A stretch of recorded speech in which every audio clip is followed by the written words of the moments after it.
All right, all right. In this video, I'm going to go through one of ICT's most famous sayings, which is the bodies tell the story and the wicks do the damage. If you followed ICT for a while, you've probably heard this term. If you haven't taken the time to understand what he means, then you are seriously putting yourself at a disadvantage if you're using his concepts at all. This is one of the most crucial and useful pieces of the ICT puzzle. You often hear him say that the Wicks are painting outside of the lines, which he often sees as permissible when he's trading his PD arrays. So, without further ado, I'll try my best to provide some insight on this. For illustrative purposes, I'll be using his market maker cell model. Just to note that this is not a video teaching about his market maker models. Okay, so the focus will not be on that or his other concepts. If you don't understand a certain term that I've used, please check out ICT's YouTube channel. You can search for it there. He has countless videos, and there are many other resources online as well. So, yeah, this video will be basically shedding some light on candle bodies and wicks. Okay, so basically, ICT's market maker model is accumulation, reaccumulation, then you get a low risk sell, reversal, a redistribution, and then going for the downside. Okay, so it looks something like this. For reference, I'll show you this diagram here. This is by Lumi Trades. Okay, this is a market maker sell model. It doesn't always look like this, but this is basically what you have. You have a consolidation, which is an accumulation, an expansion, smart money reaccumulating positions, expansion again, maybe one more reaccumulation here, and a smart money reversal. So at this point, price is usually at a higher time frame PD array, either an inefficiency or a pool of liquidity, or it can be both, depending on the time frame you're looking at. And then basically on this time frame, you get a reversal. Price breaks, has a market structure shift. It retraces usually into a gap, and you get a low risk sell or the possibility of a low risk sell. There are many ways to trade and many models within ICT's concept.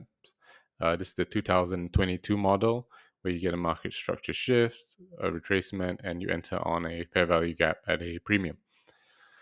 And then you get a sell and then a distribution. Return to usually an order block, which could be this whole area here, and then you get an expansion. Sometimes you get another fair value gap or breaker to enter again, redistribution, and then you get another expansion, taking out the original consolidation and going for sell side liquidity. Okay, this can happen on any time frame, and you could have a sell model on one time frame and a buy model on another time frame. So generally, putting all those pieces is basically up to you. But let me go back to this diagram here. Okay, so basically you get something like that, which is similar to this. So let's imagine that these are the bodies, or if you use a line chart, it may look like that, right? So what I'm going to do is add some wicks. Now, if you were just looking at the wicks, you may not be able to see a market maker sell model happening. You can see price being very choppy. It looks like price is coming up to make another high if you didn't see those candles, and you would think you're going for new highs. Then price breaks down, and yeah, then you end up with that, right? So with the bodies, it could look like this, clear as day, market maker sell model. But with just the wicks, it could be confusing. Even with wicks and bodies, it could be confusing as well, right? So you see price come to a pool of liquidity above here, down, market structure shift, low risk sell, distribution, and then one more sell off. Okay, so you don't want to be confused by this wick piercing up and seeing that as a market structure shift to the upside, and now you're looking for buys. and you get destroyed as price breaks down all the way.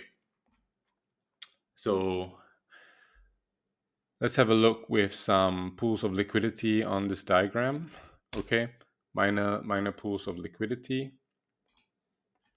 in the form of equal lows and equal highs. Because if you studied ICT's concepts, you understand that equal lows and equal highs are often targets, and if you're experienced enough, they are also possible entries. But basically, price is drawn to these areas.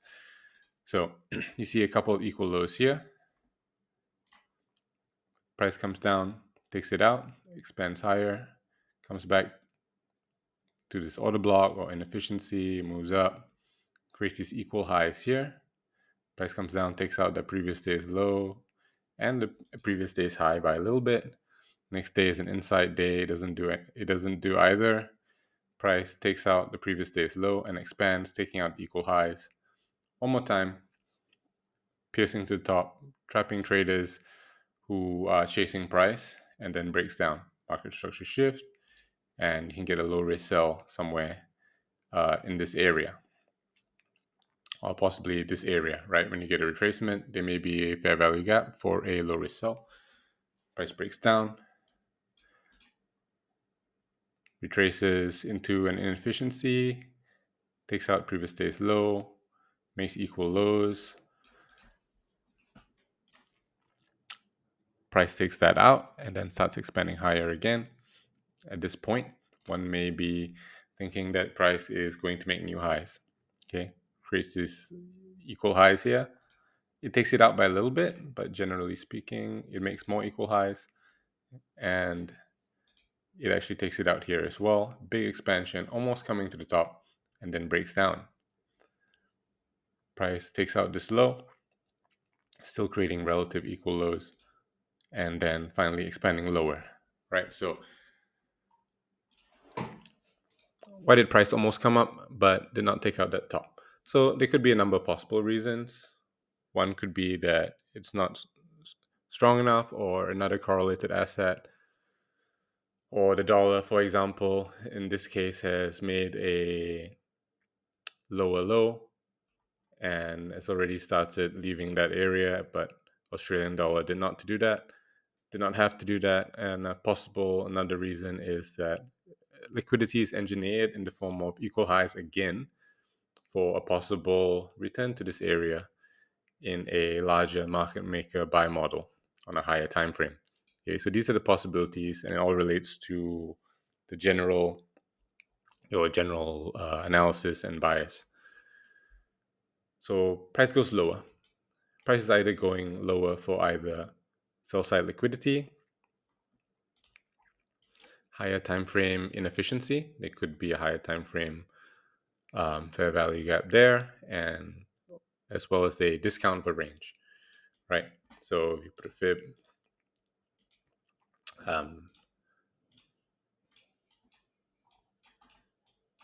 prices at a premium, and it may be coming down to a discount in an inefficiency or some relative equal lows down here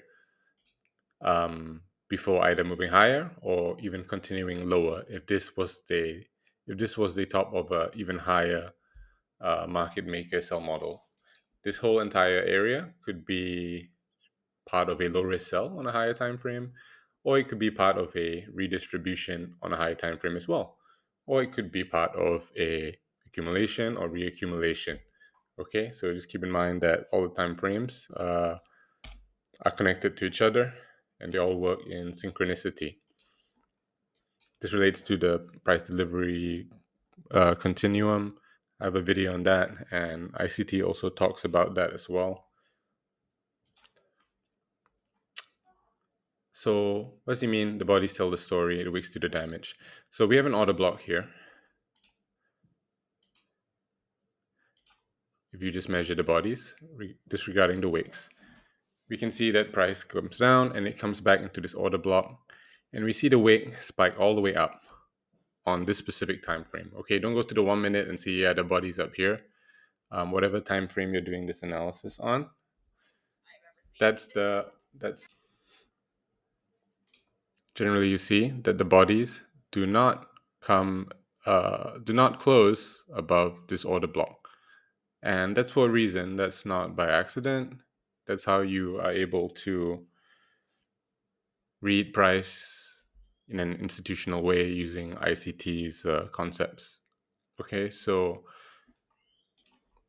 I want you to keep that in mind next time you're looking at the chart, looking at order blocks, um, or even fair value gaps. Same for fair value gaps. We have our entire range of the gap or order block, and we have the midpoint. On a fair value gap, it's the consequent encroachment. On the order block, it's the mean threshold. And generally speaking, you do not want to see bodies closing above the midpoint. What you want to see if you're bearish is the bodies closing below the midpoint, below the first quadrant. You do not want to see them closing above the midpoint or the upper quadrant, preferably. So I'll go into an actual chart now and then show you an example using real candles. Okay, so here we have the New Zealand dollar as an example, just on the 30-minute time frame. Close this up. Okay, and I'll show you a market maker sell model. So what did price do? It came into this higher time frame. You could say order block, inefficiency, whatever, right? It could be multiple things. There's a gap here. It could be an order block. Could be a opening gap. But basically, price came into this higher time frame target, and we see a market structure shift. If I go to a lower time frame, you'll see a intermediate low being created, taken out, and then price breaks down. Okay, but I'm just going to stay on this 30-minute time frame. We see that the gap got created. Price returns to that for a low risk sell, and then price breaks down and creates this order block here. Okay, so let me go back to this chart here and just show that for reference. Higher time frame target, low risk sell, breaks the structure, redistribution, comes back into this order block. That could also be a possible entry as well, or a possible additional fair value gap or breaker. Redistribution and taking out the original consolidation. Let's go to here. Price comes in. You see the bodies do not even close in here, but the wick does. Okay, we see another gap in here. There's plenty of opportunities, right? No bodies in there. And we see it break down. Okay. Sorry. Yeah. We see a distribution happen. Price comes up. Some manipulation, trapping traders long into this order block, which is the bodies here, this up candle open to this up candle close, or even this down candle open. And we see price break down. We see that the wicks come above, but have a look at the bodies, where they close. Almost exactly at the midpoint, just to be super precise. Let me adjust this. Yeah, a little bit above the midpoint, less than a tenth of a pip. And then we break down. We get another redistribution here. Price coming into a gap, and then we break down. We see that price almost comes above this high, taking it out almost. Maybe it does, I don't know. But creates these equal highs. But let's have a look at the bodies and how they close in this general area. We can see they stay around the midpoint, except for this one, which comes slightly above. But you see the wicks doing all sorts of things, right? And then it breaks down. Redistribution comes down here. We get a so-called original consolidation here with sell side liquidity, and price breaks down. So when looking at gaps and order blocks, it's important to consider the bodies on, but only on the time frame you're looking at. Okay, so if we were to go on the daily,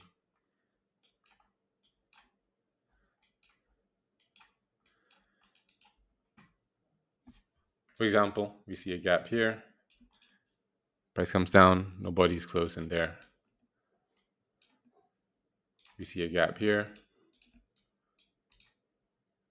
Bodies come close all the way at the bottom, but it does not close below it. And from there, we get an immediate reaction top, immediate reaction higher, and we go from there. We see another gap here, but also a large wick here as well. With ICT, we consider wicks gaps as well. So if you were actually to take this entire range of this wicks high to there, we see that it is also respecting consequent encroachment, then moving higher. One more gap here. And we see the wicks coming down, but the body is not closing below. So this is very important. I suggest that when you are doing your trades or doing your backtest analysis, consider this as well, because this will help you in being more on side with institutional order flow. So that's it for this video. I hope you found it insightful and that it helps enhance your ICT trading. If you need clarification about anything in this video, or you're still struggling with finding your groove as a trader and you need personal guidance, feel free to reach out to me via one of my socials. Okay. Till next time, happy trading.